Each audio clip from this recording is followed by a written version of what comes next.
gray, but like that white gray, like Ronald Isley beard. When you see Ronald, I was like, Ronald Isley looks smooth with that white beard. He been smooth his whole life, man. That's a Mr. Big. What it do, y'all? Welcome to another new week of Technical File. We ain't gonna hold y'all up. We're gonna get right on into it.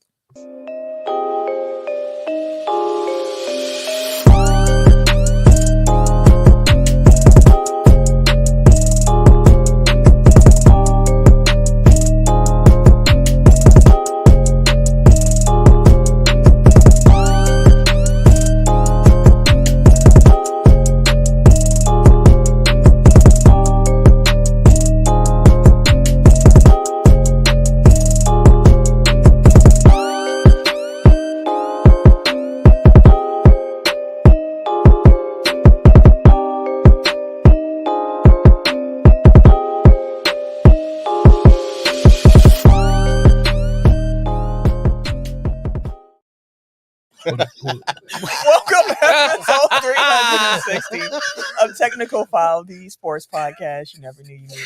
And it's your boy TIMKINZ, the number 3, aka Ass Ketchum, aka Mr. Give It To Me. What up? I wasn't expecting that abrupt. Short, right? Yeah, I'll start to say that and didn't want to pause myself. I am the Eric J. Only known as. The Eric J. And I'm Camille, point guard of the crew, the real life Tifa Lockhart. Dang, I forgot my intro. Yeah, see, hold on. You talking about me? Rewind you real quick.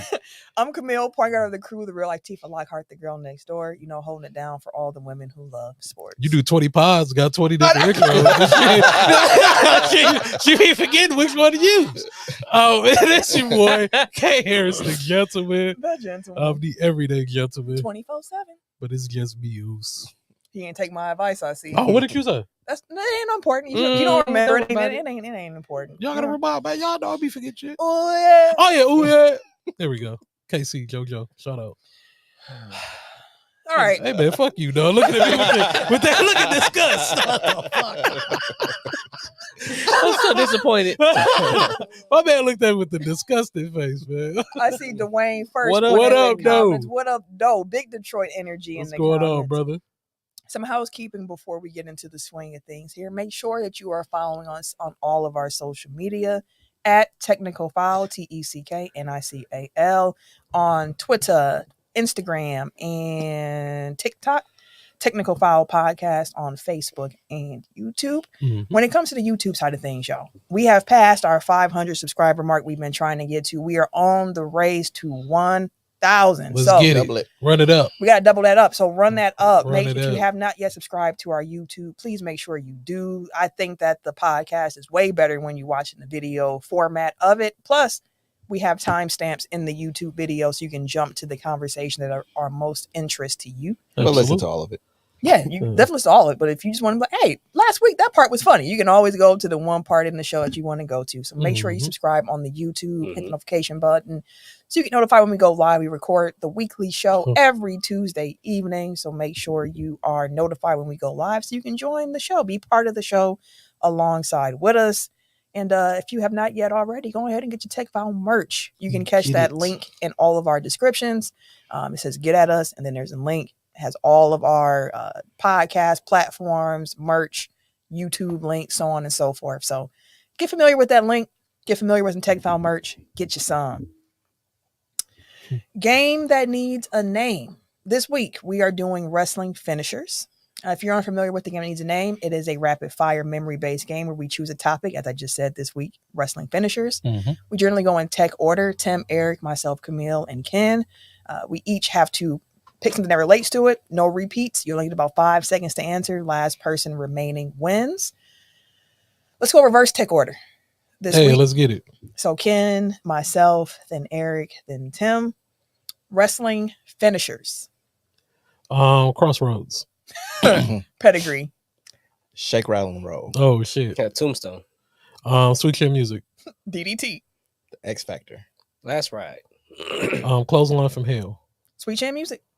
The Diamond Cutter. I say you Sweet said Chin that? Music. Dang. Diamond Cutter. Swanton Bomb. Damn, I think so. Tombstone. I said that. Damn it. The Famouser. 5-star Frog Splash. Okay. Regular Frog Splash. Bronco Buster. Ooh, that's a good one. The Flying Headbutt. Shooting star press. Okay. Crippler crossface. This nigga's I good. going there. Angle slam. The Rings of Saturn. Ooh. Ankle lock. Oh my god. The Walls of Jericho. Niggas Master going lock. The Lion's Hammer. there. Ooh, He's just doing all the locks. I see. Fuck! Hey, let's go at it. The champ is here. Let's go at it. I was definitely going to go with Boston Crab next. I'm just gonna go, it's the same move, just got different names. That was y'all impressed. I'm impressed. I am very impressed with y'all this I week. thought I was gonna last longer than that. That's what she said. said. Said it again. You set yourself up, I sir. did. I'm just letting you know right now. You just keep walking into the thing. You done disappointed twice. Hey man, fuck you. Because I ain't trying to hear your shit already. So. Serial Sensei giving Eric and Tim some credit, saying that was a championship bout. Man, boo. hey,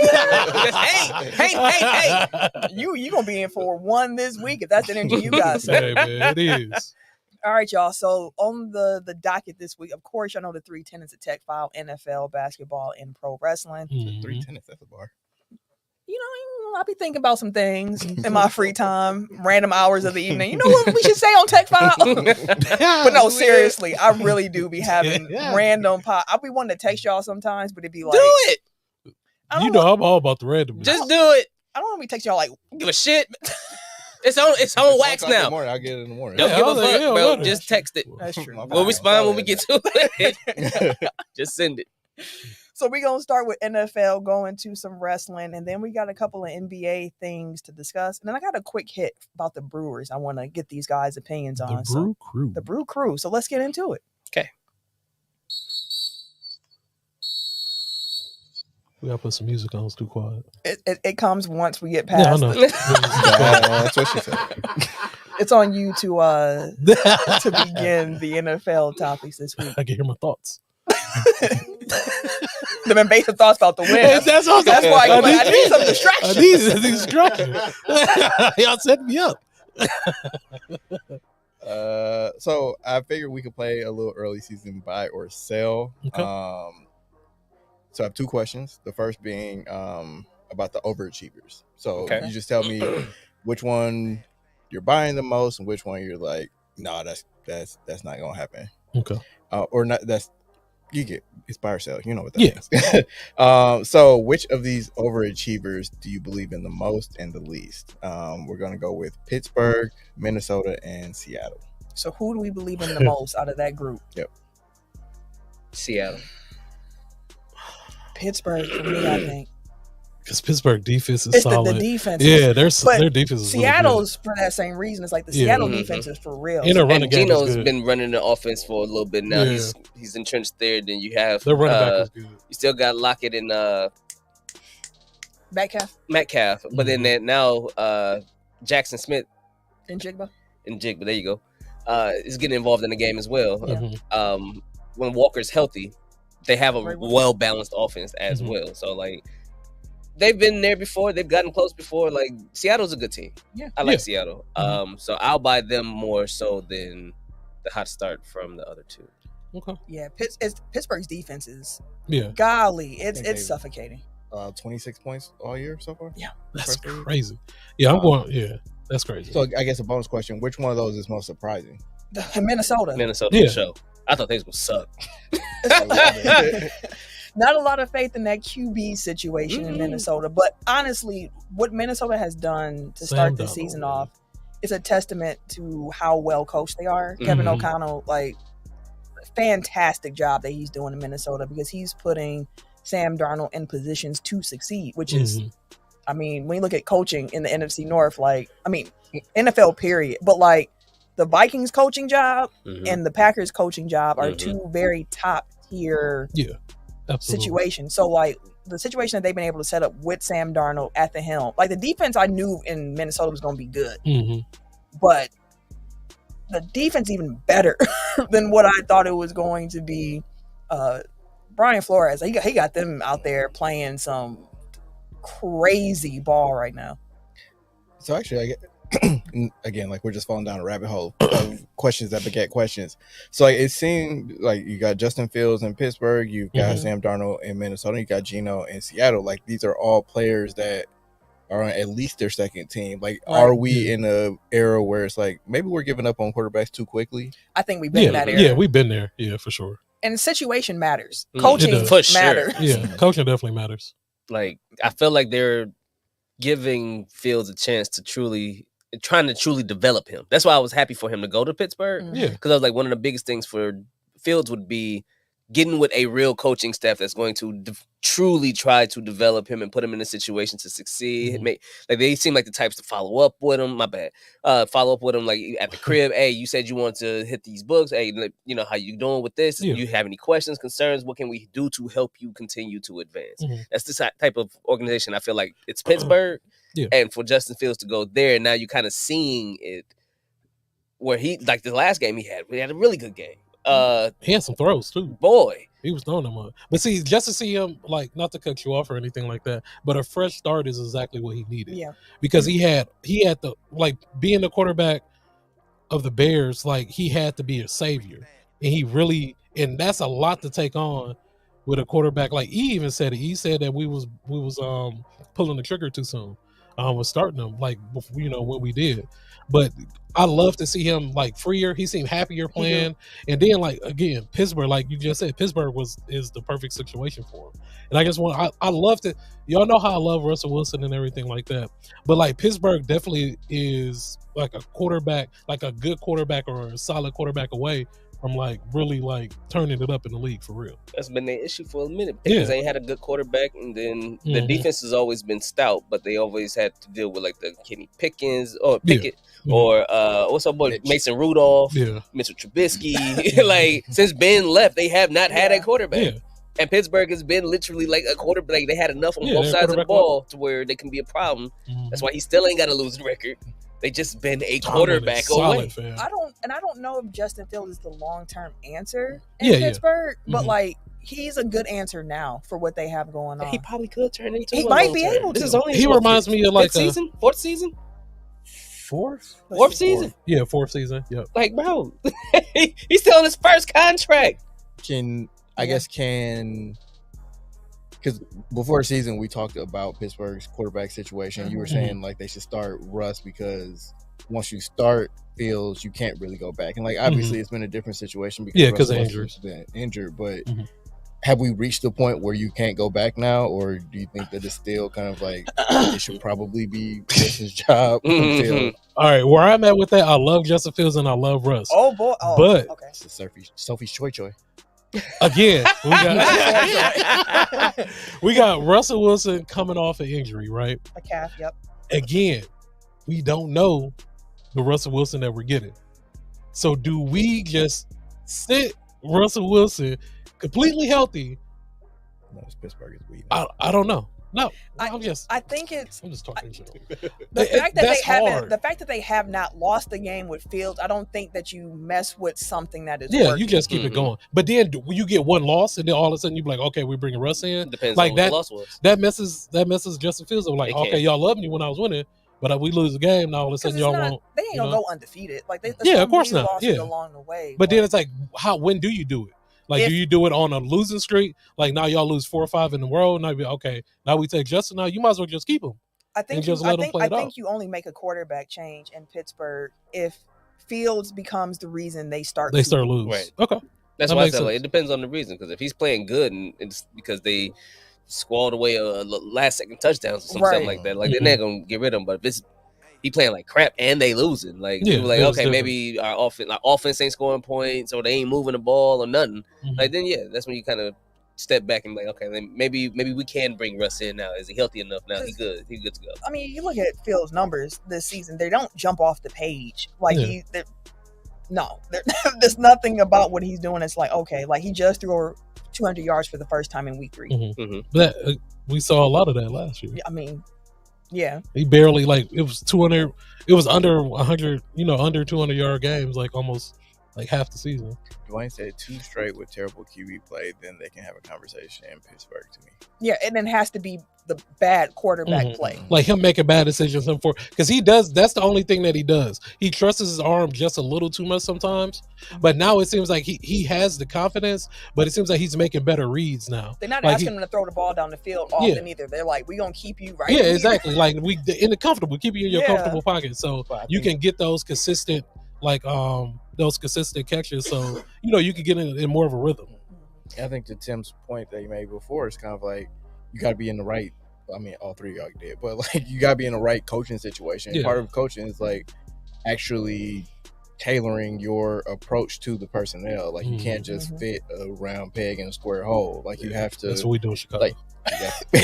But like part of development is like giving them what they can handle when they can handle it. It's not about like, okay, well, you got to get to a point where you can be a standstill pocket passer that can make every throw in the book at every arm angle and blah blah blah. It's like no, like if you got to spoon feed like bit by bit until like he's actually getting to a point where he can do all those things that you want to get to long term. Like that's just the process that you have to trust to get through.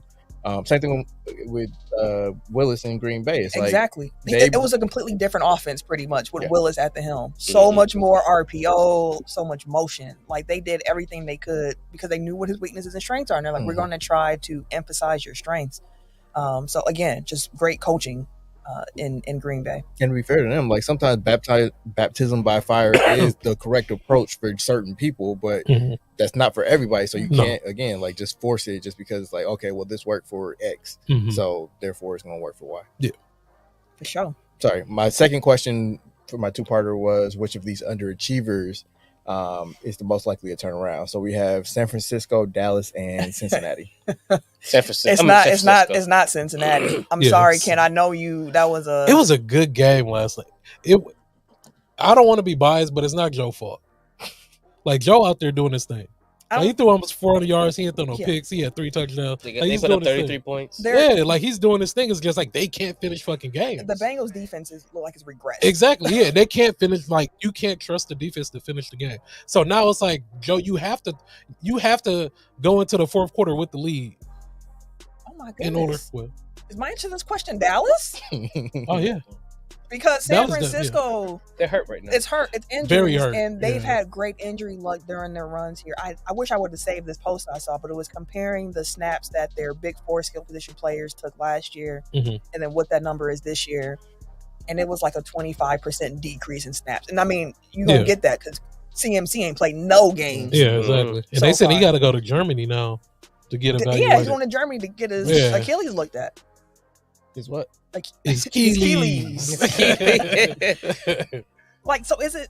Oh my God, is it Dallas? Yeah. But Dallas don't look right either. That defense. It's just like Ireland right now. They were light last year, and I mean light in the sense of like that's why the Packers ran all over them because the box when they would load up the box is a whole bunch of like cornerbacks and little dudes, and it's like you can't stop nobody with this. Like, what are you doing? And then you get Zimmer in this year. And great defensive coordinator for real, but he's still using a lot of pieces that was from Quinn's defense, and he's trying to make those pieces fit into his defense. They can't stop the run for shit, and they still can't stop the run. They still can't stop it. Ran on. It's a personnel issue. Yeah, it might be, but they have good pieces. And that's the thing. I just wonder if they're not using them the right way. They have all the talent in the world. They just like it just don't connect. I mean, they didn't really do shit this offseason. That was part of the problem. Yeah. They all the existing guys. They banking on the same formula and development, but each year of development is each year they get older. And here comes the hate portion of the program, ladies and gentlemen. I was just waiting for it. It's gonna be a rough year for Dallas. Like it looks like it's gonna be. My answer is San Francisco for your question. Because I feel like as San Francisco gets healthy, there was a point made by Turtleneck Jones earlier. I don't know if it was today or not, but James Jones. Turtleneck Jones. San Francisco was hurt up to wazoo. Exactly. They lost 3 All-Pros. Who you talking about? San Francisco. They just lost the lineman, Trent Williams. Now 4 then. Because you take out Kittle, you take out Debo, you take out CMC, and now Williams. And they still have more playmaking and more ability than Dallas. No, you're right. Like, their running back is like second in the league in rushing right now. You're right. Fucking Jennings just had motherfucking one career game. Dude, Like he almost had, I think he had more yards in this game than he had all last season. Some crazy. Let me actually look because it was a wild. That's crazy. And they still had Brandon Ayuk on the other side. He didn't do much. He hadn't done anything all season. Yeah. My FanDuel team was disappointed. Trade Barbs, bro. They've been trading Barbs, but still, like even then, they still have more than Dallas. So it's kind of, I don't have no faith in Dallas on neither side. So, but before you continue your rant on Dallas, you bring up Ayuk, like kind of reminds me of like all the consternation like over the summer and like all the back and forth and like this honestly mudslinging. Like San Francisco was dirty to him in that negotiation. Great, he was equally dirty. Like he was openly flirting with every team that had an opening at wide receiver. But it's kind of like, yeah, you paid him, but like you didn't pay for his happiness. You didn't make it so that he was able to be at his best. So it's kind of like, yeah, you won the battle, quote unquote, because you got him to accept the deal that you wanted him to take. Yeah. But did you lose the war because like now you lost his buy-in? Chemistry. He wasn't able chemistry. He wasn't able to work out as good as he could have. Like had he had a full training camp, like all these things have to factor in when you're negotiating against a player and trying to get like him for the cheapest value as possible. I wonder if that also had an impact in Dallas because you don't generally give your best player a contract the day before the season. You know what I mean? Like the negotiations just were weird. But to correct what I was saying about Juwan Jennings, last season in 13 games played, he had 265 yards total the entire season. Yeah. He already has 276 this year. In big part because of the amazing game that he just had against the Rams, where he had 175 yards. The Packers have surpassed or tied the number of interceptions that they had last season? Tied. Okay. We had 7 all last year. They have 7 through 3 games. Yeah, I have the Packers defense on one of my. I do too. Cooking up, cleaned up. Yeah, I was like, damn. I got them in the Jets. Jets defense been killing. I had Jennings sitting on the bench and I lost about 20. Oh, so you would have won had you just started the right. Yeah, that's all. That always sucks. Because I started Ayuk over. Dog, Ayuk. I mean, it makes sense. It do make sense. You've been killing me in fantasy. Fantasy been rough, boy. Lord Jesus. Well, the thing with this buy and sell topic, it's still early. There's still time for teams to turn it around. Some of them. Hey, after this week, I ain't trying to hear that shit. It's too early. I'm talking about for my team, goddammit. Wait. Before the your team, I want to talk about our team over here, the Green Bay Packers. Week 4, Packers Vikings. It was already going to be a big game because it's a divisional game. Divisional games always mean a little bit more. But with the Vikings being 3-0 and the Packers being 2-1, this is an even bigger game already at this point in the season. It's going to be a shootout. You think so? I think so. I don't know. I think we might run roughshod over. You think so? Sam Donald might throw all over y'all, fans. That's the thing. I feel like we're getting closer to a no-fly zone. So here's the thing. I was going to ask y'all, what do y'all think the Packers need to do to walk out with that win? Because looking at the pressure is a big one. Because here's the thing. I saved the document because I saw it. Someone pulled it from PFF, and it was ranking the best pass protectors, so offensive lines, right? The Vikings have not played against an offensive line as good as the Packers yet this season. Okay. The Vikings have had at least 5 sacks in the first 3 games that they've had. And them being able to cause so much havoc up front is part of the reason. I mean, we all know the game is won and lost at the line of scrimmage. Yeah. We all know that. So them being able to get so much pressure has helped that defense. And I don't see them getting that against the Packers. And on the flip side, the Vikings line is not that good this year, at least so far, especially on the interior. And I think it's going to be another week where the Packers defense is going to be able to get real loose. According to PFF, the Vikings have the 31st ranked pass, offensive line protection in the league. So we 32. Yeah. No, y'all actually are 19, which I was like, what? Yeah, what games they been watching? And I think that's going to be the key for that Packers game. It's going to be those defensive fronts. Whichever front's makes the most noise, I think they're going to have that advantage because we look at quarterback. Sam Darnold got a little banged up last week, but he should be good to go. If Jordan Love is the quarterback, he's coming off of an MCL. He's probably still going to have a brace on, so on and so forth. So it's going to be a situation where protecting the quarterback is going to be even more important because both of them are kind of banged up. Mm-hmm. So, Can I just say one thing? Go ahead. No, I ain't gonna say surprisingly. The Packers are a fun team to watch. Oh, all right. And I'm not. Don't say I'm jumping on a bandwagon. Like I've been watching for the past. I was like, I can see why they I don't mind this team. I was like, I don't mind watching this team. It's like a palate cleanser after watching the Bears. Damn near. It just look because when you watch chaos every week, like I'll get into it. Man, y'all. Yeah, but like no, the no-fly zone, in which like I said we're getting closer, right? But like the takeaways have been fun. Like it's been great, and it's really helped boost things. But I do feel like if Levis didn't just have like brain farts, like he was carving them up at various points during that game, like especially on like the touchdown drives, like he was just like their first drive for sure, but I feel like the Packers had locked in a little bit after that. They settled in. There was a couple really big breakups where you like, okay, damn, okay, you might have had that one, but and even the touchdown, the Hopkins touchdown that he got on Stokes, that was just Hopkins being a wide receiver. He is who he is. But I feel like they're starting to. These interceptions are happening. One coming off of a team that just had 8 sacks in one game. Yeah. I think they have at least 5 against the Vikings. I do too. That's the thing. Like I think that the pressure that we're bringing on the defensive front, Devontae Wyatt's having a year. Yep. Preston Smith got 2 on Sunday. Yeah.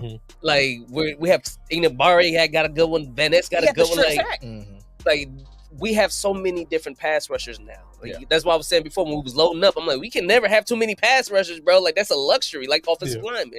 Because the trenches, of course. So now we're at a point where we have a team that can present constant pressure, and we have good backs, really good, all pro on 2 different fronts. Well, at least a former all pro, and I'm pretty sure Xavier, the way he playing, he gonna get his this year. Where you could put them on opposite sides and damn near try to shut the field down. But then now you have Stokes in the middle, and you still have Nixon in the middle, and they both are they're good when they're healthy. They don't suck, and I don't think they're just above average. I think they're actually pretty good corners. Yeah. I think Valentine, they still have Valentine. Yeah, he was hurt this past week. I mean, like even last year when they were pressing the duty, like they at least could play. Right. It's not like they were like. And now we have pressure. Yeah. So and that makes the cornerback game so much easier. Because you only got to cover for a few seconds. And then they should start chucking it. And I'm not saying like I don't think that they're there. I just think that they're still kind of like various times during certain games where like it's kind of like that was a little too easy. No, I understand that, and I do think that there's something to that. Jeff Hafley mentioned like what we're seeing from this defense. He's like, I still haven't been able to implement my full defense. We are still learning and we're still growing. So like seeing that they're already getting more takeaways, seeing that they're already causing havoc up front, which again I thought would be the case in this past game rather than the first 2 because they were more so worried about containing the mobile quarterback with Jalen Hurts, Anthony Richardson. So they weren't really trying to rush the quarterback. We finally got to see it against the Titans, and I think it's going to be another game against the Vikings where they are going after it. And I think the defense is going to really tell the tale for this particular game with the Vikings. So whichever defense gets to, I think Dwayne agreed with that in the comments too. But yeah, the defense is going to really dictate the game because you got 2, again, great coaches who are going to scheme up some very, very interesting concepts. And I think one advantage the Packers have going into that is that they haven't came out and said, like, it's Jordan Love at quarterback or it's Malik Willis at quarterback, because the offense that they run with Malik Willis at the helm is far different than the one that they run with Love. And that's a whole different type of game plan. Yeah. And shout out to Chuck Snow. He was at the game, too. He's a Titans fan. Oh, yeah. He was at the Packer game. He said, I agree. The Packers are very fun to watch. Shell's also added more Van Ness, less Preston. Preston ain't been bad. Hey, I was saying Preston got 2 on Sunday, too. Preston ain't been bad. But I love that they can rotate. And once they were able to, like, just pin their ears back, like, they went crazy in the fourth. Oh, my gosh. It was so nice to have a defensive coordinator that were like, oh, we up. And this quarterback's Send not pressure. good. Send 6. I was like, at home, like, put your foot on their neck. Yes. Like, I damn near started feeling bad for Levis, like halfway through the fourth. I was like, that man was frustrated. He was just getting smoked, boy. The Van Ness one was the one I was like, ooh. Because they only had 1 sack in the first half. Was that the one where the right tackle got blown up? That was the strip sack when Ngabari got there. No, the one with Van Ness is he was caught by somebody else, spent out of it, and turned around, spent right in the Van Ness. He smoked him. I was like, ooh, shit. I know you felt that one. Yeah, so I can't wait to see that game on Sunday. It's a noon kickoff, so that should be mad fun. What has not been as fun. I mean, depending on your perspective. The Chicago Bears. And that's what you want to talk about. This is our weekly Bear segment of the podcast. I feel like we're going to have a weekly topic. It's just side. The Bears. I'm gonna start a TikTok for Bear Nation and to get my grievances out. So y'all be ready. It's just gonna be different yells. Yeah. Me just tearing shit. Oh, Ken, what you back there doing? Hey man. I know. You call almost. See? Watching the game. I left it alone. There were a few jokes there. Yeah, I know. I was like, this nigga here. But step away. All right.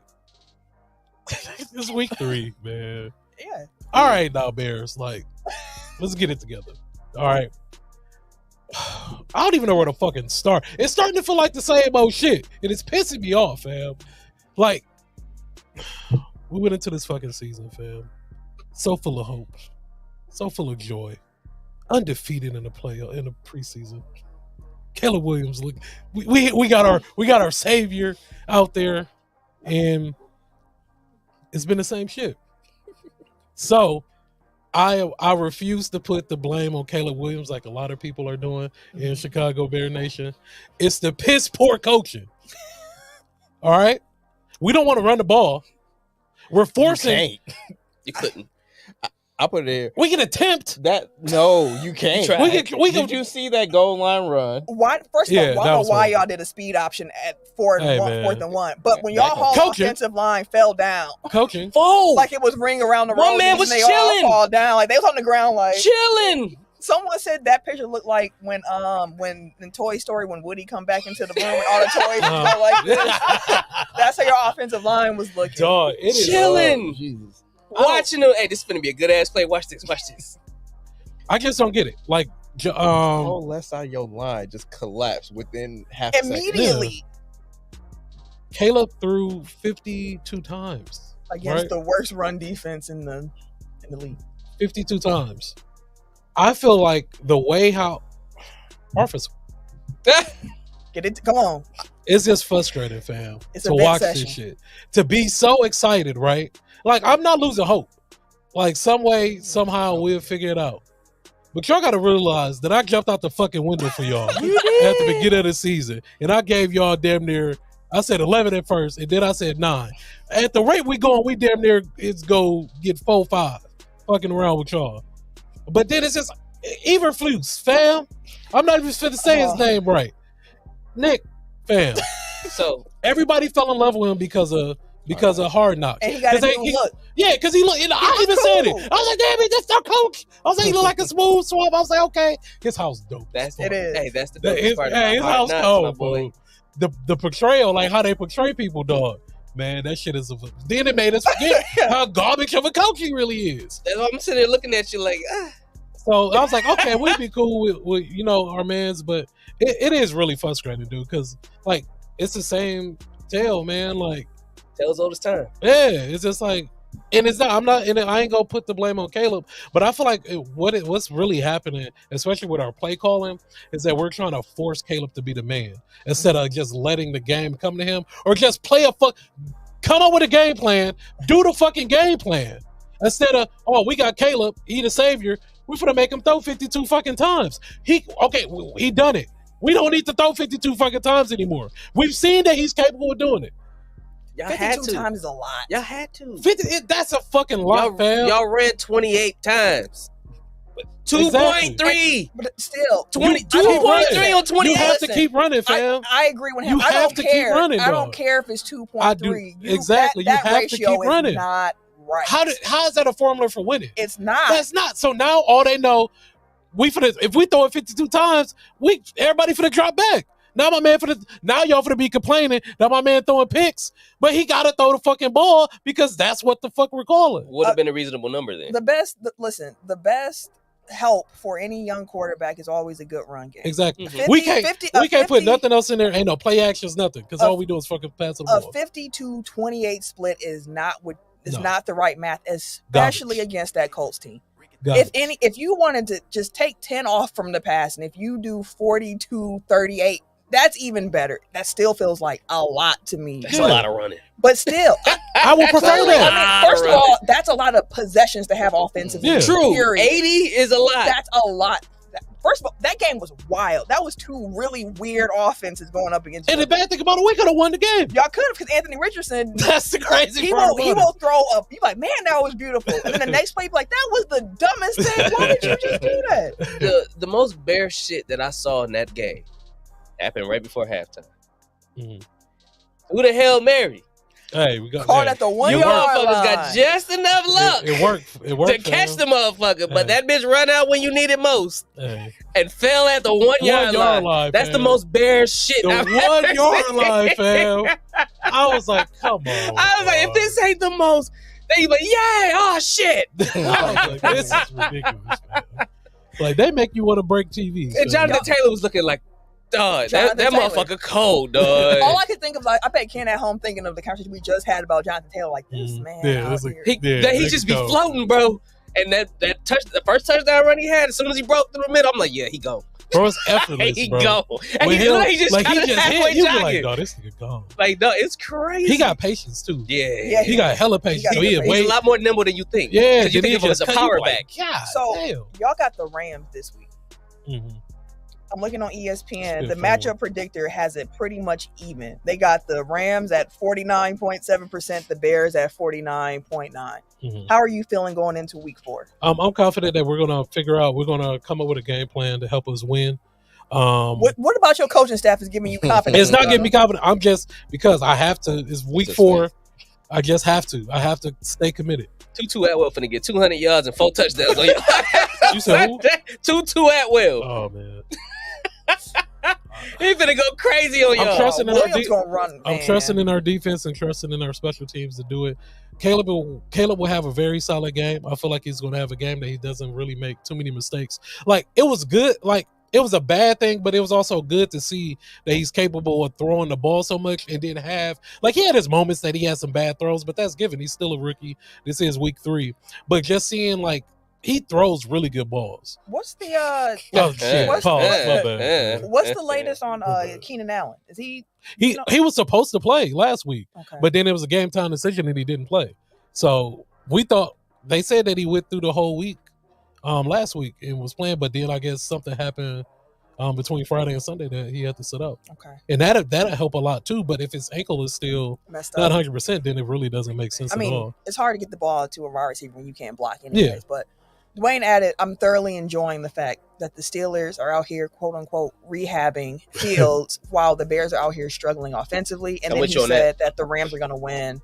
I always said Justin wasn't the reason. Because the running game. I've been saying Justin Fields wasn't. Kerry gonna run all over. Kerryon Williams gonna probably have a monster game. Mm-hmm.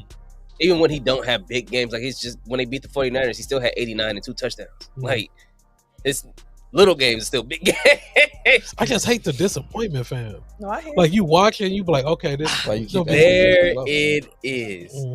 Disappointment. You've been walking into that motherfucker the whole time. I knew it was gonna come out. You disappointed in the intro. You had several different moments of disappointment leading into this final stage of disappointment. This nigga talking about what this nigga talking about, man? I thought I was with him at first. You was. Once you go back, like the name of the show is just I knew that disappointment was gonna come out of his mouth, and he had several events leading up to this moment on the show that was disappointing. I guess so. I guess you disappointed, boy. I guess so. That's your superhero. Disappointed, man. But no, it's frustrating. When a look of sadness on his face. Again, I'm not jumping ship, man. I mean, I'm still confident. A fan is a fan. Shit, I would. But we gotta put Eberflus on the hot seat, fam, because we can't. Wasn't he on there last week? Last year? Like, we're gonna run into the same. I don't care. Fucking cycle that the Bears have been in forever, where it's like bring Lovey back. You never do things. It was sweet when Lovey was there. They never do things in the correct sequence. So like now you're gonna have a coaching staff. We need a black man at the helm. You're gonna have a coaching staff. Y'all got what the GM. Right. That's GM. So I saw a Bears fan. He was going off. Oh, when he said, "Why you picking players that play like you?" Dog. I sent you that. Shout out to Pat the Designer, fam. Pat the Designer was the co-host that, he was going in. Locked On Bulls, but now he is off doing his own Windy City thing. He got That's the what's ESPN up. Shout out Chicago to thing. So I definitely tune in to y'all. Yeah. Shout out. Now he was upset. I felt that shit, dog. Like that's how I feel. Like I don't think unless you're a Bear fan, you really don't understand the frustration. Because like we went through like of course y'all done seen us go through all this shit, but like you said like I really wasn't expecting shut up, nigga. I really wasn't expecting like Caleb to come in and just like dazzle everybody like, oh, he the savior. Where's the bell? Right. Not right away. I didn't say right away. I never said right away. Grab the bell. I never said right away. There's a whole ass reel of you say, I think we found the one. I said we found the one, but I still stand. He gonna. You bought a jersey. 11 wins. Okay, that's my quarterback. What the fuck? 11 wins, bro. That's immediately coming in. Right, and doing something. He's still gonna throw for 4,000 yards. If they throw it 52 times, like, he probably got a shot. If that's what we gotta do, nah. If he gotta do that, he can't throw 52. Remember? I don't understand. Like, especially like the pedigree of what we have as Chicago Bears always been defense and running backs. Yes. And our defense, special teams is there, but our offensive line is garbage and we can't run. But still, I understand you saying we couldn't run. You still got to run that motherfucker, dog. I'm sorry. I'm a big proponent for running the I'm ball. sorry. Like, I 23 times ain't enough, fam. 23, 28, that ain't enough. That's almost 30 carries in a game. I mean, like you're saying almost 30, but keep in mind they had 80 possessions. So the ratio's already off. Yeah. What you got to look at is the fact that how many times they ran it 2 passes. Yeah. How long were y'all Especially because they weren't down that. No. I mean, it comes back to what we were talking about before, where it's like the game is won and lost in the trenches, and like right now, the Bears' offensive line is ruining pretty much everything else on the team because they can't get everybody fired. They can't keep possession of the ball, so like they can't keep the defense off the field. They can't throw because he doesn't have enough time. Like it's just everything comes back to a failure of building a competent offensive line. Mm-hmm. We did everything else right. It was 7-0. It was 7-0 in the second quarter. Y'all went into halftime down 7. Mm-hmm. Then it was 3-7, 3-14. Mm-hmm. Y'all started scoring in the fourth. Yep. It was 9-14. Mm-hmm. Y'all failed the 2-point conversion. Yeah. And then they scored again, and then y'all scored again. So y'all was down most of the game. Yeah. But not down, but not down enough where it's like we got to throw the run game completely out. Where you're down by like 3 possessions. And just think if we would have ran a few more times, that would open up the play action, open up the field a little more. Y'all don't run a lot of play action. They can't. That's the thing. You can't. All right, so I'll leave it at this. And somebody gonna be in his face. When y'all was down 3-14, the next drive was 13 plays at 70 yards, and Caleb was slinging that motherfucker. Mm-hmm. I can understand why from that point they would be like, I mean, granted, the next possession was a fumble, but after that, it was 12 plays, 70 yards, where they would be like, hey, we scored a touchdown because we were slinging that motherfucker. It's at the end of the game. Caleb, you just going to have to let that motherfucker go. Then we start being predictable. Our offense is hella predictable now. Like, then that's not a formula for winning, fam. Like, ain't nothing that you can say, like, everything's... We know y'all got the number 1 pick, Caleb Williams, quarterback. Y'all for to pass the fucking ball. Because you can't run. You're scared to run. Listen... I don't see the Rams is going to be tough. Okay, that's going to be a tough matchup, even with the injuries that the Rams are facing. So, what will the Bears' first win be? You mean next win? Because they already won. They won week 1. Oh yeah, okay. To next Sunday. Is that Drake in my ear? It sounded like it. I have headphones on. I can't. Dwayne added that the Bears need an offensive-minded head coach, but this cycle is about to be vicious. We wouldn't got an offensive coordinator that's supposed to be a guru. Well, I guess y'all guru'd wrong. But that's what I was saying. Like the Bears have this cycle where like they can never get things in a row. It's like they'll hire a new GM when they already have a coach, and then like they go through a year or two of failure, and then he fires that guy and then brings in his coach. And then they already have a quarterback, so then like he fails for a year or two with that quarterback that he didn't draft. So then it's like, okay, well you gotta give me a chance because I gotta get my own guy in here. And then by that time, like it's a whole new. Then they're like, okay, well the coach is the issue. So like they fire the coach. It never syncs up. Like you need to have your GM hire your coach, who then picks his quarterback, and it's like everybody's aligned. Everybody here we're of the same. You know what I mean? Like we're. Yeah. I picked you, I picked you. These are all my guys. If I fail, then I fail, and we all out. But I just hope y'all don't ruin that, man. Yeah. Who? I mean, I say Justin Fields, Caleb Williams. Oh, not either. I mean, as a division opponent, I kind of do, but like for the sake of Caleb Williams, I hope you don't ruin him because he's way too talented, man. Okay, I just had to do a quick WNBA check-in. The Dream and the Liberty. It's only a 2-point game. The Dream hanging in there this time. They said y'all embarrassed us this weekend. We ain't having that. ACL out. Sure. So there has been, speaking of Caleb and the number 1 pick, this rookie class had a couple players in it where you be like, okay, you know, these guys can make some noise. So we're about to enter the final first quarter of the season, right? Week 4. Do your rookie of the year for offense opinion change on who you had from the jump at this point in the season? I think I had Caleb. I think everybody had Caleb, except for him. I had Marvin Harrison Jr. Oh, yeah.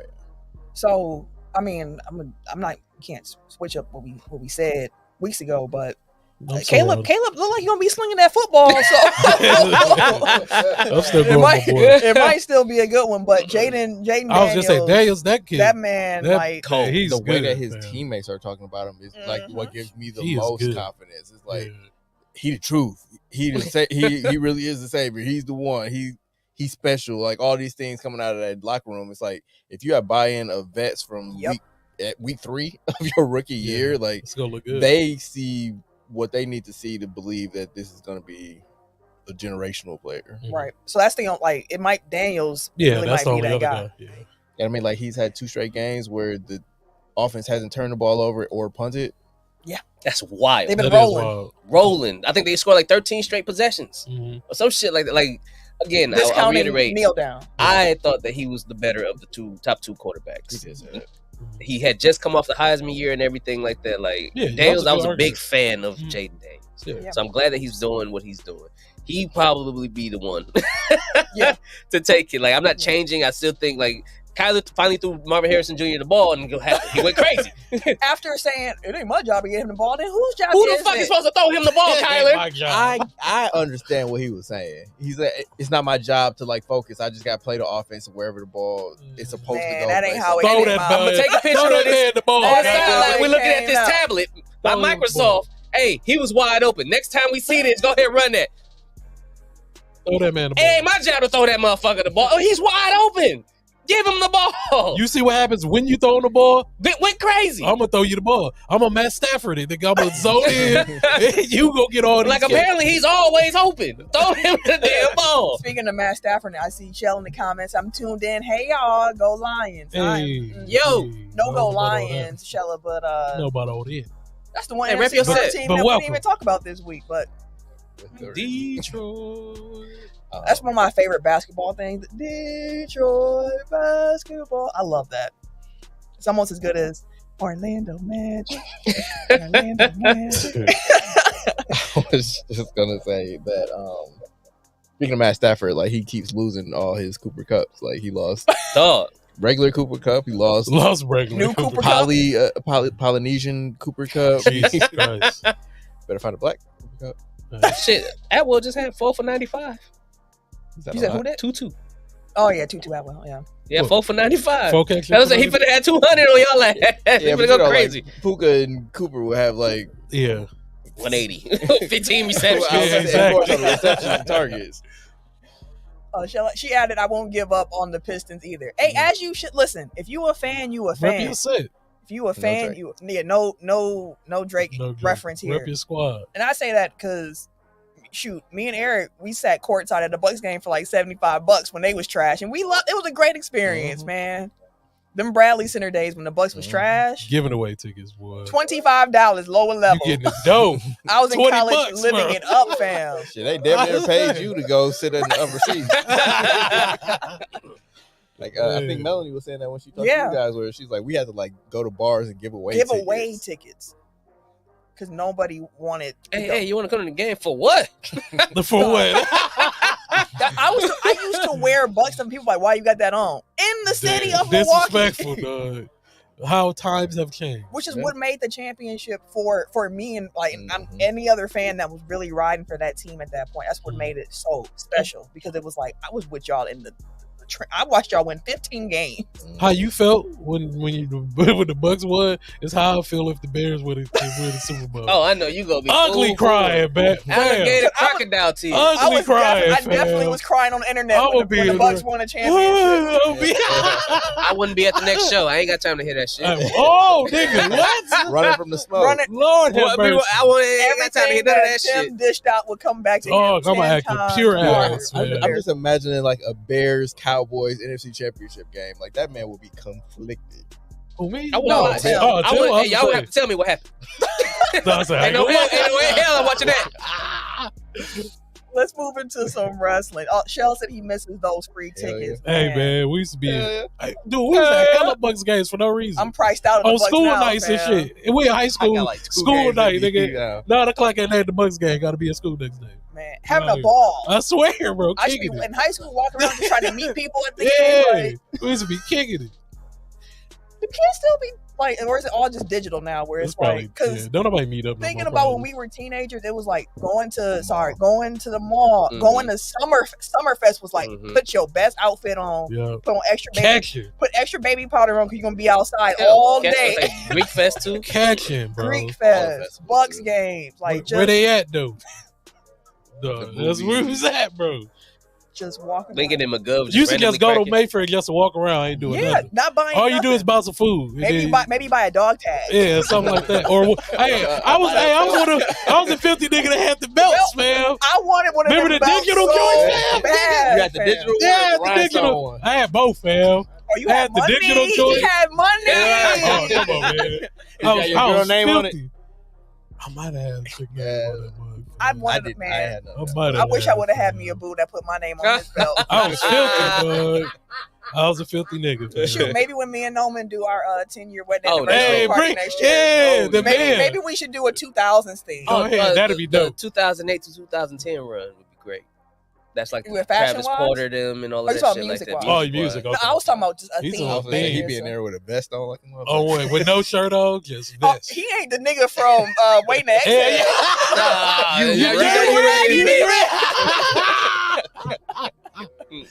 Throwing oranges. All right. Oh, man. Let's get into some wrestling, Eric. I just watched that movie recently too. You wrecked though. That's you hilarious. raggedy. That nigga was bad. He was upset. Dog, when they went to the party, he was popping that cocaine. He said, "Don't let the smooth taste fool you." Oh man, we was too young to be watching. We really were. It was a lot going on in that movie. We had no business. And as an adult, Whitney Houston's mom in that movie was wild. Yeah, she was wild. That man love you. He is married. That's a good man, Savannah.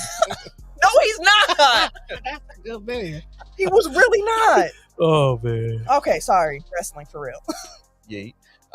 We have a new Intercontinental champion. Yeet. Jay Uso defeated Braun Breaker. I thought you were gonna be Yeet. Great match. Fantastic match. That was a great match, bro. Yeah. I guess my high level question is: were you surprised by the outcome? Yes. I was too. I wasn't expecting him to win it on Raw. Man, that's the reason. Yeah, that was. I was like, did it happen? I was like, y'all made me go back because I was like, oh shit. Like, well, when he had texted, so I went back and watched the match. I was like, oh, this was a fucking great match, man. When it started, me and Norman were watching. He goes, "I think Jay can win it," and I was like, "Man, this is Braun's first title." It wasn't even on Raw. This is his first title defense. I was like, man, I can't see him losing this first one. Now, then I was like, what if he does? Yeah, and then it doesn't tarnish Braun at all either because it's Jay. It was a great match. Yeah, and he held his own. He didn't look like what he had to do to beat Braun in that match. Mm-hmm. Like it didn't. It was a great finish for him to lose to. Like Braun had like the best 2.9 kick out I've seen this side of Roman Reigns. I thought he had it the first time before he had to do all the out of the ring stuff. I was like, is he gonna do it? And then when it was a 2, I was like, I really believe that Jay was gonna win. He's an athlete, man. Yeah. See, like I had the actual reverse because it's like if he kicked out of that because he like speared him, then he did like a flurry of moves, and I was like, oh, okay, well it's over. Like Braun gonna do like the charge up spear, and that's gonna be the end. Super kick caught him on that charge up. Yep. I said, ooh. The super kick from the outside, that was a nasty one. I was like, ooh. I think that again, like going back to our conversation last week about like the production stuff, it was because of the way that they shot it. It was because like they had the cameraman running with Braun, so like it seemed like we ran into that super kick. That's a fact. Yeah, that's why. Yeah, right. Because I was like, "Dang, that one." When he got kicked, he almost fell into the cameraman. But that was what made me excited too. That Jay won. So I was like, it was unexpected. Mm-hmm. It was on Raw, and it goes to show like just because we had a bunch of long title reigns does not mean that every title reign has to subscribe to that same notion. Yeah. Mm-hmm. And that was my fear for a second. Like, okay, do you have to keep following them up with longer title reigns? I know you don't, but it's just a pattern that we might have for like recent history. But we just had 3 champs that had the belts for over a year. Mm-hmm. So like I understand now why it wouldn't get we wouldn't have extended champs. This match is also the reason why I always tune into title matches on the show. Yeah. Because I think we talked about it on here before. I'm like, look, some of these title matches, you can do it more on the show. Like, we ain't seen title defenses on the show or whatever. And I'm like, these, not necessarily title defenses, but title changes on the shows too often. And I'm like, and moments like this is, I understand why we don't have them too often, but I also would like to see it just a little bit more. Well, I think that the establishing long title reigns is to like set the expectation for them, so that then fair. Like it hits harder. Fair. Like wrestling is all about like playing off of expectation. So it's like if you're expecting X, then set up X, but give them Y, because then they're not expecting. Like I think Vince took the wrong message from that, which was just like do random shit. But like if you set your like if you set the expectation for your audience for one thing, like, and give that to them and like actually see it through, but like also keep it so that, you know, every once in a while you can swerve them in a way that makes sense, in a way that feels fulfilling.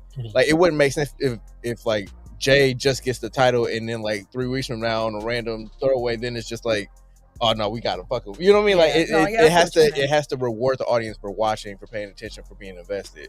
And like people, like the way that the crowd and the internet has reacted to it is like it's a great payoff, because this is what people wanted. I mean, in a way that they didn't necessarily expect. Jay's entrance on Raw, I was just like, we were like at home, like he is so over. Yeah, he's stupid over. He is so old, and it was funny because one thing hey WWE, I got a suggestion for you.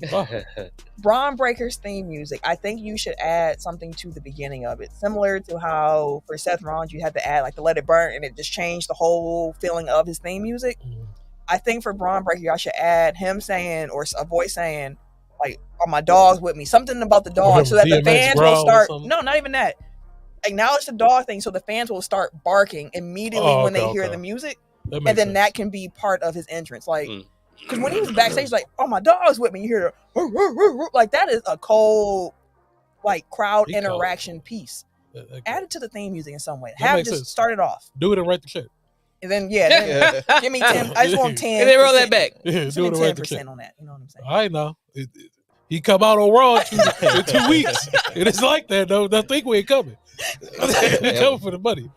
Bookmark this episode. Exactly. This date. Just name it where my dog's at. Right. Y'all thought it was sweet. We know you listen. Yeah, there were certain things like during the show, like even the fact that they started the match at like 9:30, I was like, oh, they're giving them time. Which they still damn near ran out of. Like you could tell, like at the end they were kind of speed running through everything, because we didn't get to see on air the Jay Uso interview that they had to post on socials afterwards. And like they did the fireworks cue, but like he wasn't even in position to get the shot, so like they were, because they did fireworks and they didn't went off. So it's like, because like you could tell, like the referee, like when he went out of the ring, he was like, don't take, he's like you see him like waving them along. But anyway, like like even starting the match at 9:30, it's like they got enough time. Like the crowd was hot. Jay's entrance was crazy. They did the thing with Braun coming out.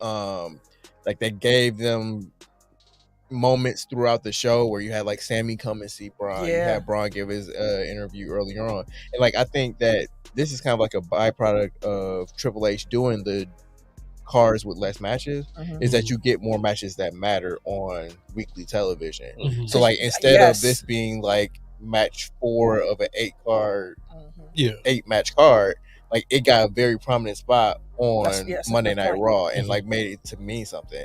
Because like there were times with the IC and the US titles where it's like I don't even know who got the belt. You know what I mean? Or I don't care. It would just be like a thing to kind of like build a new guy and give him an establishing win. But like now, there are storylines there. It matters. You know what I'm saying? Like, and it makes the weekly shows like I don't want to miss Raw or Smack. Like I want to watch because I don't know what's going to happen. And to your point about how wrestling is set up to you expect X and then you get Y. One quick thing before I move on to my point. The New Day, this conflict that they have, I think Kofi's going to be the one that turns, not Xavier. I think that the things Xavier are saying aren't far-fetched because Kofi has been like, why don't I know the plan? Why are you holding information? I think everybody is expecting for it to be Xavier swerving, but I think it's going to be Kofi. I don't like. I think it's going to be one of those things where like it was like Drew McIntyre, where it's like it was valid, like your not criticism, but like your complaints were valid. Everything he's saying is because it is valid, but it's also he's being very insecure about it. Like he's snapping at people that are that happen to be world champions. Like, you world champ, you world champ. Why are you looking down on me? You know what I mean? Like he's coming from an insecure place. So like if he again, like they've set it up so it can go either way, and the story makes sense. When Ray said I was supposed to fight Finn next week, but me and you, we gonna handle that. Shaolin added agreed that Vince was all over the place. And that's what I want to talk about. Vinnie Mac. Because Vince McMahon, he released an official statement on the upcoming Netflix docuseries that's getting ready to drop. Actually, tomorrow, Wednesday, the 6-part Vince McMahon docuseries titled Mr. McMahon airs on Netflix. And after I saw Vince McMahon's statement, and then I saw news that Vince tried to buy the documentary from Netflix to kill it. Now I really want to allegations. I'm ready. Let me find the statement that Vince put out just so the people can hear it. I didn't save it in my notes. Put it in the chat though. Oh, we put so much in the chat. But are y'all more excited now to watch the docuseries after hearing that Vince McMahon isn't quite on board with it? Because before we were kind of having the question of how much input he really had in it. Netflix and WWE have a relationship, so it was kind of one of those things. But like, if Netflix like fuck them, we finna just expose it all. I'm with it, bro. I'm here for the chaos. It is executive produced by Bill Simmons, which for better or for worse, he was kind of like the brain. 30 for 30 was his brainchild. So like he knows sports documentaries. He actually cares about the integrity of them. Like I've voiced a number of times on the show. It's kind of like I'm kind of leery of sports docs specifically because the leagues typically own their own footage. So they have a hand in kind of crafting the narrative. But it sounds like this was kind of done. So it started off as they had the buy-in of WWE and Vince's participation, but then when everything went down, he kind of like pulled back from that, and then they were able to kind of tell the story that they seemed to have wanted to. Vince said, quote, in his statement, I don't regret participating in this Netflix documentary. The producers had an opportunity to tell an objective story about my life and the incredible business I built, which were equally filled with excitement, drama, fun, and a fair amount of controversy and life lessons. Unfortunately, based on an early partial cut I've seen, this doc falls short and takes the predictable path of conflating the Mr. McMahon character with my true self, Vince. The title and the promos alone make that evident. A lot has been misrepresented and left out entirely in an effort to leave viewers intentionally confused. The producers are typically editing tricks without context footage and dated sound bites, etc., to distort the viewer's perception and support a deceptive narrative. In an attempt to further their misleading account, the producers use a lawsuit based on an affair I ended as evidence that I am, in fact, Mr. McMahon. I hope the viewer will keep an open mind and remember that there are two sides to every story. That seems like a whole lot of projection for somebody that has crafted narratives against his enemies for ever. Forever. And also, is the affair that he ended, is that the Janelle Grant? Yes, what he's referencing. Which that is not the way I would describe that. I mean, he did technically end it because his wife found out. But to call it just an affair, out of context. But yeah, I'm so is it in. Is it a one? Is it just like is it a series like it's a 6 different episodes? Parts? It's 6 6 episodes. see, I You ain't know that. documentary nerds. Yeah, I'm with it. turn up. Me. That's definitely That's gonna me. be I on in can't the wait. background tomorrow. I'm gonna watch this multiple times. We have to Does it do a drop at Tech midnight? Files. I mean, I think it's a midnight drop on Netflix. If I'm We up, no, I ain't have to gonna be do a Tech File cinema on this one. Okay. I'm Maybe with it. 2 episodes at a time, something like that. But I'm with like, it. there is no way the I'm here Vince for the McMahon chaos. documentary cannot get a Tech File treatment. Also, the Amazon Prime Michael Vick led Black Quarterbacks documentary is out now. Oh yeah, It came out today. I That's a definitely 3-part docuseries about the history of Black quarterbacks and That's dope. where they are in the league. Definitely need to see that There's too. also a new book about black quarterbacks, I think, by Lou Moore. Black quarterback. It's about black quarterbacks. Okay. On you for the next Oh shit. What else? The promo. The promo. Cody and Roman had a intense dope promo. It was actually directed by Paul Heyman. Did you guys take a look at it? Did you see it? Yeah. What were your thoughts? One backtrack, not backtrack, but it's called The Great Black Hope. It's Doug Williams, Vince Evans, and the making of Black Quarterback. I just want to. Doug Williams. Oh, that's dope. Yeah. So, what were your thoughts on the promo that Cody and Roman? I have my nitpicks about like the actual choices that they made within it, but like I think that more cinematic promos I'm here for it. enhance the Yeah, product. shit. Yep. He's back. Yeah, So for those in the audio or in the chat listening, President Donald John Trump is in the chat, President redacted. Let's yeah. and he said that nigga's- Lamar Jackson is the next Mark Sanchez. What's wrong with this guy? Don't even do a- that. Welcome back, Press. We didn't hear that shout out during the debate Yeah, exactly. You on that the you got bull. cooked in. On but- the bull. The promo, the Cody Yes, ma'am. Roman promo. The thing I didn't like was the music that they Yeah. used to bring it in and then bring it. I was like, I didn't need all that. Yeah. It didn't match at all to me. But like saw the what they was trying to actual promo itself, It didn't bother me. I was here for it. Mhm. But Yeah. I mean, we had just spoke on it, but the production team, the way that they put shit together, bro, like it's fitting to be crazy on Netflix. Yeah, With the budget, I don't think that it has to be like every promo needs to be done No. like in a Right. cinematic way, like because the crowd is still there. a part of the show and is a character in and of itself. So you need the crowd interaction for promos. Yeah. But I think that honestly, Roman and the Bloodline kind of proved this throughout the pandemic era, where it's like some of the like smaller character stuff, like that can be done in a way that really enhances like the viewer buy-in. Yeah. Because it gives you like those smaller, quieter moments of interaction that two people yelling at each other in a ring doesn't really give you. Mhm. No, I feel you on Like that. they're kind of doing it with like on Raw, Drew and Punk. Like the last 2 weeks, like they've had like the completely black arena. They've kind of like been much more subdued and basically like, I'm gonna kill you. Yeah. But- Pretty much what they said, though. Yeah. So like they kind of tried to recreate it in the crowd, but I think sometimes removing the crowd from it can kind of give you a little bit more. Mhm. No, it's the same thing with.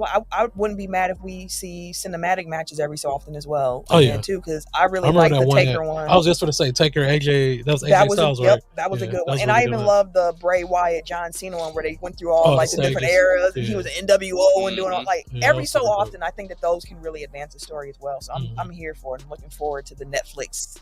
And then one thing I know, Treatment. the next pay-per-view is going to be in Atlanta. So I don't know if y'all saw the video of the Atlanta drumline It's gonna be doing Cody Cody's Rhodes. music. Yeah, so they actually are going to be at the pay-per-view and going to play his intro. That should be dope. That's going to be hella dope. It's kind of cool that they've recreated the atmosphere, like to a different degree, but like they've kind of recreated the atmosphere that they were able to create for like Bash at Berlin or the Clash at the Castle, Mhm. where like they have two hometown guys with connections to the city, Mhm. like being in prominent spots on like, I Yeah. mean, it's Cody and Roman, so they're gonna be in prominent spots regardless. But, But like, they also have they have ties somebody, to the city. right? That you Mhm. have somebody that's from Atlanta and somebody that played college football in Atlanta. Yeah. Like I don't know. Cody just went to his high school reunion in Atlanta. Yeah. Mhm. Can you Like, imagine going to your high school reunion? It's just like, oh, what are you doing? Oh, I'm accounting. Oh, what are you doing? Oh, I'm a stay-at-home mom. I'm the Oh, what you doing? motherfucking I'm champ. the I'm the Universal world champion. universal champion. they was trying to get our high school reunion going, and they were like, "So who wants to plan it?" And I was like, "Yeah, but that's what we in the "Nah, process fam. of doing ours." Man, that shit. Man. I'm not about to be out here planning nothing for nobody, Hey man, except for my friends. No offense, it ain't graduate CO 07, Milwaukee Lutheran High School, but all the personal info. it's not hard to find that information. fun. Milwaukee Lutheran rough I now. don't even have my last name on It's it. not rough, sir. It is black. Oh damn! Shut up! No. That's what I said. Oh damn! No, go there. Shut up! Don't do it. Right. I wish that's the ML I went to because I got. Who the hell left the door open? That's what motherfuckers say. I need that choir be singing gospel songs every so often. Now I was singing the most You was like hymns, real Lutheran. hymns. Yeah. Some beautiful music in that. That's not the point, Tim. Man, because Chapel be lit now. Chapel was lit when I was there, fam. When Blind Man sits on the road, fam, y'all don't even know. Y'all don't even know when Blind Man come on. The niggas was going up. I'm telling you, fam. Blind Man sits on the road and he cried.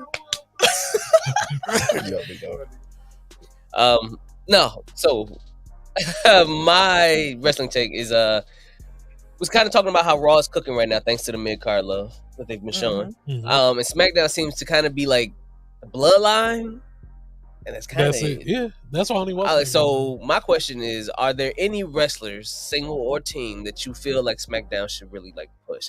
I wonder if part of that is just because they have an hour less to build the roster. Say like now that they also have the third hour temporarily. I don't know how long the third hour is supposed to last, but it's at least to the end of the year, I believe, right? No, SmackDown not getting the third Raw. hour. Yeah, Raw. An hour. Yeah. I thought I seen something on SmackDown was getting. Oh, maybe I was dreaming. I think I did see something about SmackDown potentially gaining an hour later, but it's not this year. I think it's like after all the Netflix stuff and everything goes around, but it's not this year. Okay. Well, no. What wrestlers, single or team, do you feel like they should push to kind of help? Let me see the SmackDown roster. Yeah, I gotta see what the roster is. I think that I'm not gonna say harmed, but I think that having Bianca and Jade in a team, one, they don't have enough tag teams to really support like pushing them really heavily. That's why they bounce on all the shows. And also like those are two people that are stuck in the same. So like whereas Jade could probably be carrying her own storyline, Bianca could definitely be carrying her own storyline. Like those are two people that you have like together for the foreseeable future. So push their storyline. Yeah, but again, like you don't have anybody to throw at them. Because they don't just fight SmackDown wrestlers. They're NXT, they're Raw, because that tag team championship for the women's is just all brands. So like that takes them out. Like you've had the Andrade, Carmelo Hayes, which has been it's been fun, but it's again like it's kind of getting repetitive. Yeah, it is. Like fighting you for the running. Although I will say when they caught each other in the back after Andrade lost that match to LA Knight. I was like, that's like some real backstage fighting. That didn't look staged to me. It looked like Andrade was really like, you talk too much. Get out of my face. Talking to me, bro. I think a problem with that though is that they're not saying like how many matches they're gonna have against each other. Right. It's just like every week it's just like, oh, this is the series continuing. It's like, is it a best of 7? Is it best of 5? Is it best of 9? Like you're not giving me like I don't know what the stopping point is, so I can't really get invested. Just at first it was just like they just keep fighting each other. It felt like 5 was the end, but then Andrade had his title match. It was a good match. It was a great match actually. Gave him a half hour for that. Right, and then again, it was just the storytelling of like they don't like each other still. Just because they done with a few. Carmelo come backstage like loser, and then here come the hands. But like looking at the SmackDown roster, it's like Grayson Waller, like Johnny Gargano, Carl Anderson, Kevin Owens, LA Knight, Logan Paul ain't been on TV. You got the Street Profits. You got Nia Jax, who Street Profits they could be doing. I love her. But yeah, they definitely could do more. They could do more Street Profits for sure. Where has Shinsuke been? He's on the roster for like Shinsuke's on the SmackDown roster, and so is AJ Styles. So where the hell has AJ been? He got hurt right after Mania, right? Quote unquote. But like, because he fought Cody twice after Mania, so that was. Well, after one of those matches, I thought he had got hurt. Could be. Air quotes. But I think that's part of it. Like AJ Styles hasn't been around, and he's one of the big stars of the roster. Cody Rhodes is a SmackDown guy, but he's in the Bloodline storyline right now. Fatu, Johnny Gargano, like I said, Kevin Owens, LA Knight, Logan Paul ain't been on TV since he lost his belt. They are like Kevin Owens is in a prominent spot. Randy Orton, but he's bloodline adjacent, so it's, Right. it's like everything. I mean, to be fair, like on one side, everything kind of comes back to the bloodline storyline because you got KO, you got Randy, like they're bloodline adjacent, which then makes like Grace Waller and them like they're not bloodline adjacent. You got the Street Profits feuding with the bloodline. You got DIY feuding with the bloodline. So it's like everything is connected to the revolving around bloodline. it. Yeah. That's all So they it feel like. doesn't It's just feel bloodline, like and that's it. It pretty much is at this point. Charlene added as the Speed Championship still a thing. That's Twitter only. But it's Twitter only. And Andrade's the champ. Yep. All right. Let's get into a couple basketball things before we get up on out of here. Yeah, so both the Raptors and the Nets are retiring Vince Carter's number 15 jerseys this season. I don't have the dates. But if you were around in the early to mid 2000s, like Vince Carter has some messy divorces, specifically with the Raptors, but I don't think that his Nets tenure ended in a way that was altogether pleasant. So I was kind of surprised to see that both those franchises are honoring him, especially Toronto. But they got me thinking, like, Vince Carter leaving his teams was a bit of an anomaly when it happened. Like you didn't get like really messy public divorces that frequently at that time.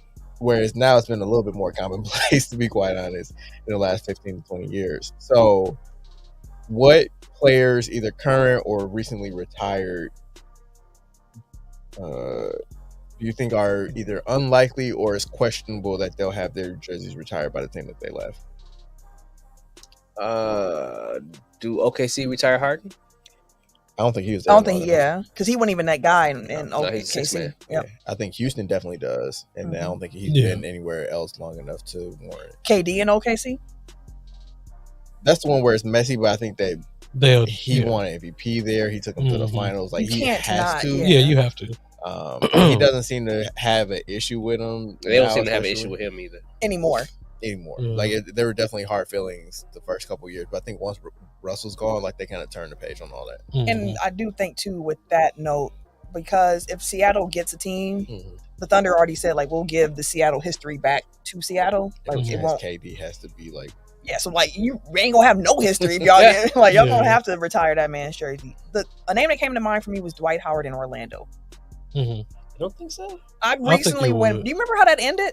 It didn't end bad, but it didn't end bad. It ended terribly. But he was. You don't remember like the whole Stan Van Gundy at the press conference saying that Dwight Howard went to management, wanted to fire me, and then Dwight Howard popped up right after. Like, what we talking about, y'all?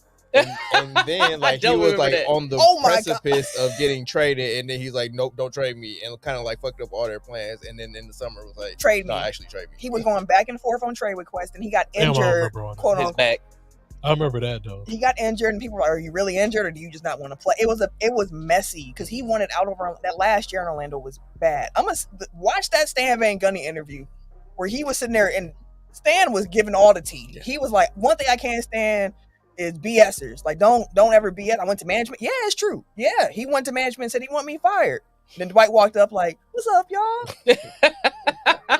What we talking about?" And Stan Van Gundy was like, "How we got to stop Carmelo at 7:00 tonight?" And he's like, "That's right." And then Stan Van Gundy's like, "That's all y'all got for me, right?" And he walks off, and the media's all looking at Dwight like, "So you want your coach fired?" And he was like, "No, where'd y'all hear that?" And they were like, "Stan just said it."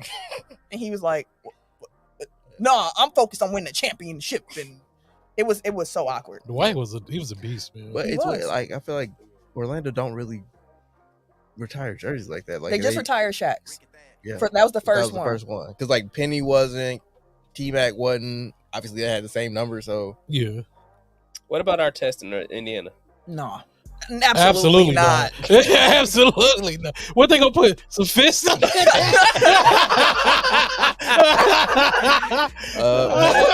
Melo in Denver. That's one. Sure. I mean, Melo will get a retire in two places. But you have the complication. Yeah, I was gonna say you have the complication of him having the same number as Jokic. But also ending messy, although they got hella back for him. So they did. I think.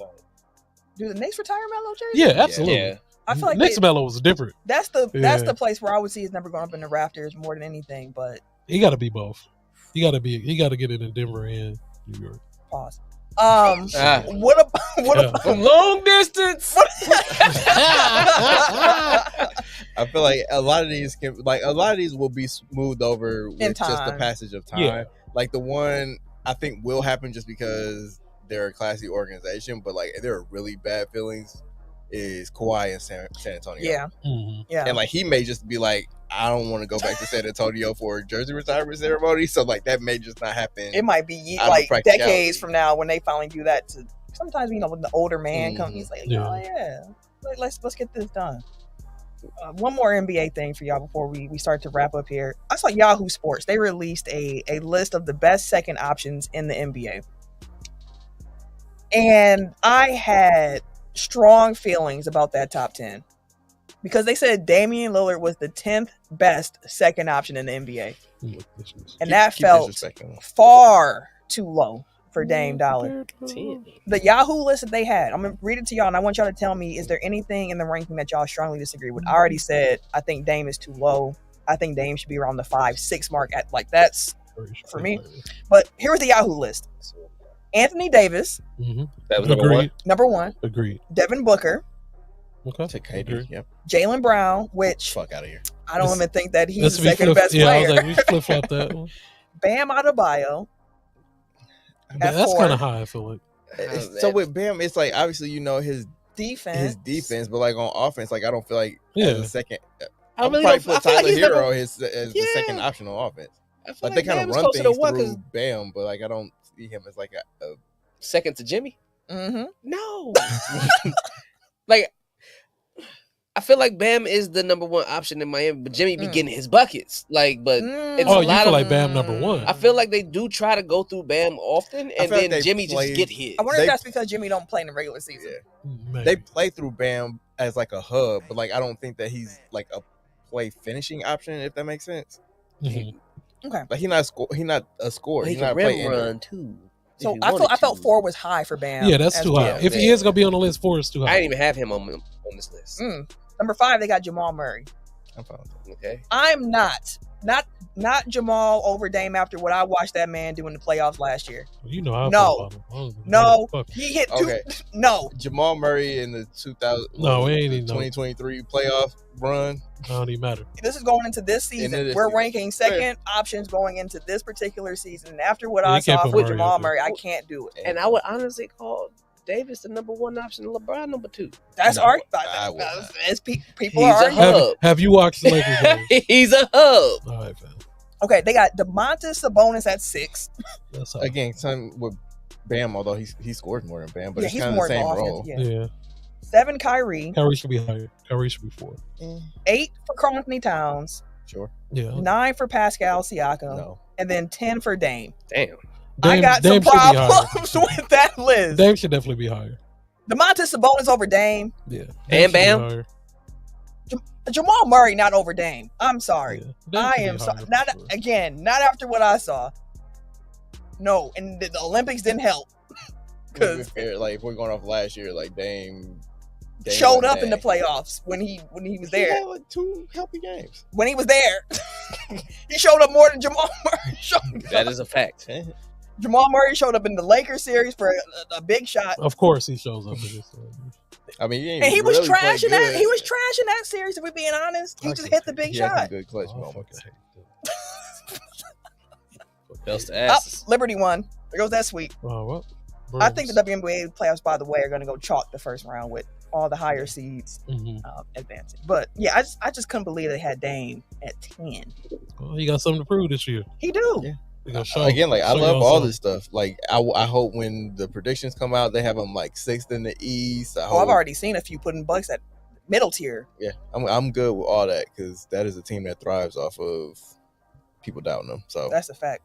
All right, some quick hits, and we out of here, y'all. 1, shout out to Woj. He retired from the news breaking game. For sure. A Woj bomb I did not expect to see. Shout out. And then I saw ESPN have an article that was just ranking every MLB team season based on expectations from the preseason, based on like young player development, did they improve from last year, and so on and so forth. But I wanted to ask y'all, because y'all watch way more baseball than I do. What grade would you give the Brewers for this season? B+. Yeah, I'll say B+ because at the beginning of the season, especially when they caught fire, actually, you know what the Brewers do is that they always they either start off super hot and then they plummet, but like they got hot and just kept it moving. They got hotter as the season went on. It doesn't. I give them an A. I give them an A. I don't know what you could take away from this season and be like, I'm not feeling it. You know what I mean? Trail said the A in the comments. Our issue for a minute was like we had a spotty bullpen because a lot of our arms was hurt. So and then we had starters, but we had an ace, but we didn't have an ace. Yeah, exactly. We traded Burns. Woodruff was supposed to be our ace, but he's gone for the season. Mm-hmm. So then we had Colin Rea and Freddie Peralta. And Peralta's good. I love Peralta. Yeah, he's good. Freddie K. But then our younger players, we had younger squad, newer team. Yeah. We had people stepping in. Like we had some vets returning, but Contreras was huge. Mm-hmm. Yelich was good before he got hurt. Jackson Churio started to come into his own. Started slow and they kept faith in him. Sal Frelick then had some catches, then had some hits, then had some moments. They withstood Christian Yelich getting hurt. Reese Hoskins and he was having a good year. Runs. Yeah. Hoskins. Bucks getting Willie Adames then got hot. Yeah. He had a stretch where he was like he'd be on fire. When he's hot, the dude is on fire. Like we got a good squad. Would you agree with A? Yeah, A solid. Yeah, solid. A. So just so y'all know, ESPN gave them an A. Okay. There were only 2 teams that got an A: the Brewers and the Guardians. We weren't expected to do shit, really. That's what I'm saying. Yeah, they overachieved. Like if you say overachieved, they definitely overachieved. And now they starting to get primetime games. And those were the only 2 teams that got A's. Like straight A's. And you say who? It was the Guardians and the Brewers were the only teams that ESPN. I think the Guardians got hurt a lot too. Yeah, they had hella injuries. A few teams got some A minuses, but the Phillies and the Royals got A minuses. Phillies for sure. Those were the only Phillies. Shit. 4 A's. Yeah. So I just want to get y'all opinion on that. Shout out to them. They clinched the playoff berth. Yeah. I think that happened after we recorded last week. So it did. Clinched the division. Brewers won their 3rd division title in 4 years, and they're 4th in the past 7. That's dope. The Brewers have not had a losing season since 2016, not counting the COVID year. Yeah. I just want to point out, like we talk about like how bad the Bucks were, you know, but like the Brewers were even worse for even longer. Yeah, they were equally yoked. So like we're in kind of a golden age of Milwaukee sports.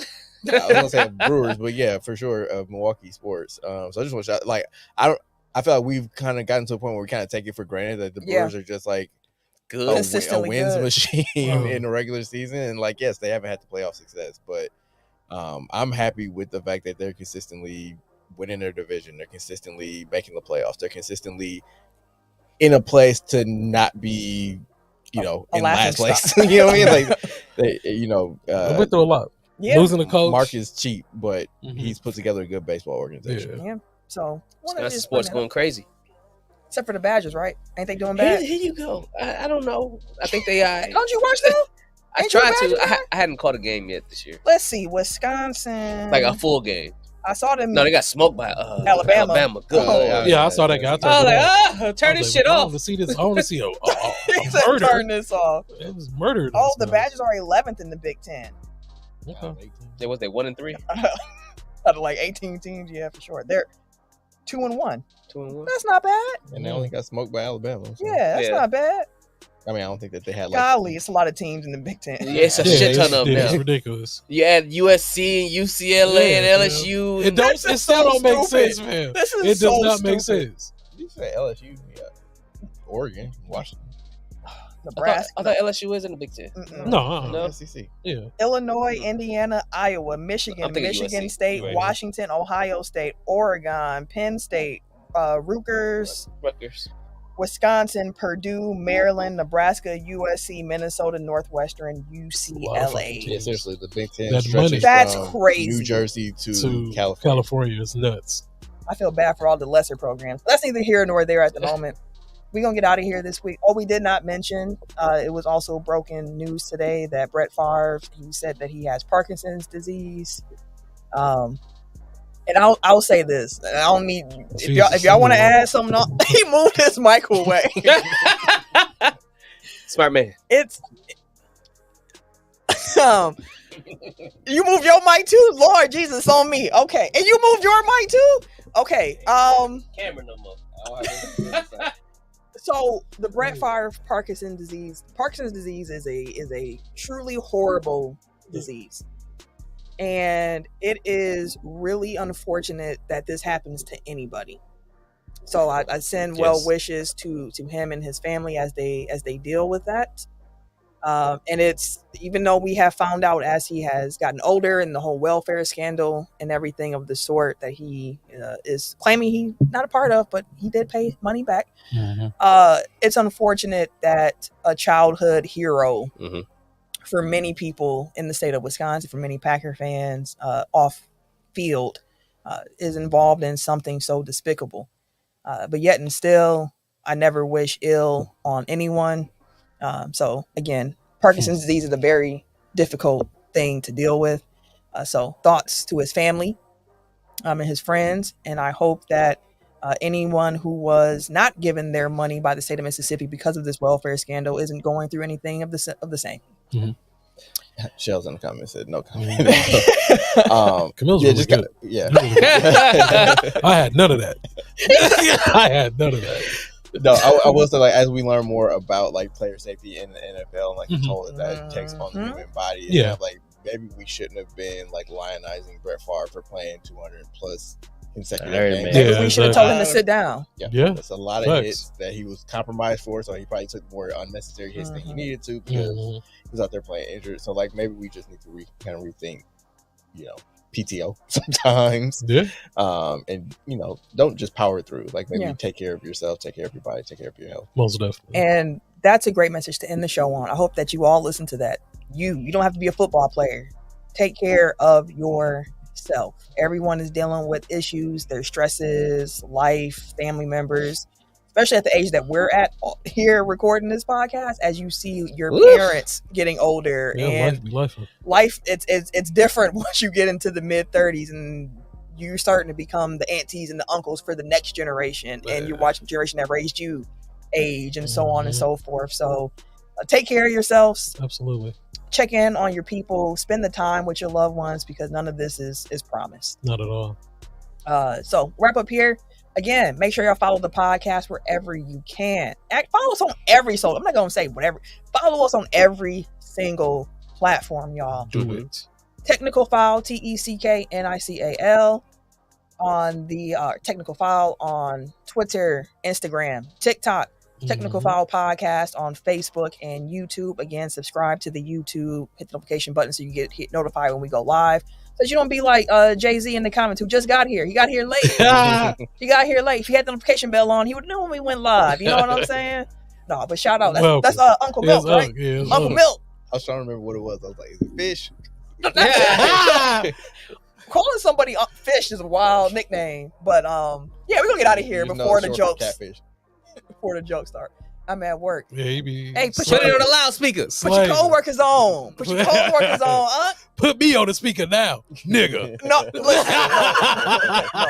We're getting out of here, though, y'all. Enjoy. If you want to follow me on social media personally, you can catch me. Wait a minute. On Twitter, Instagram, and these 2K PSN streets at Camille Monet, CAMILLEMONAE. At Bucksburner on Twitter. That's all you get. Everyday _gentleman on Instagram. I'm KHarris216 on Twitter and Snapchat. And it's your boy, TIMKINZ, D3, aka Ass Ketchum, aka Mr. Give It To Me. You know what's funny? When you said put me on the loudspeaker, you did that. I was thinking about Pinky from Friday. I'm like, Daddy, is that your cousin? Good, because you fine. Pinky was going through. He was bad. That motherfucker he had him sweating. Stress. Going in and out of focus. So we need to wrap this up. For sure. We out of here. Peace, y'all. Yeet. Tech File. Let's just play that music. It's coming growling. Call him Shannon. No.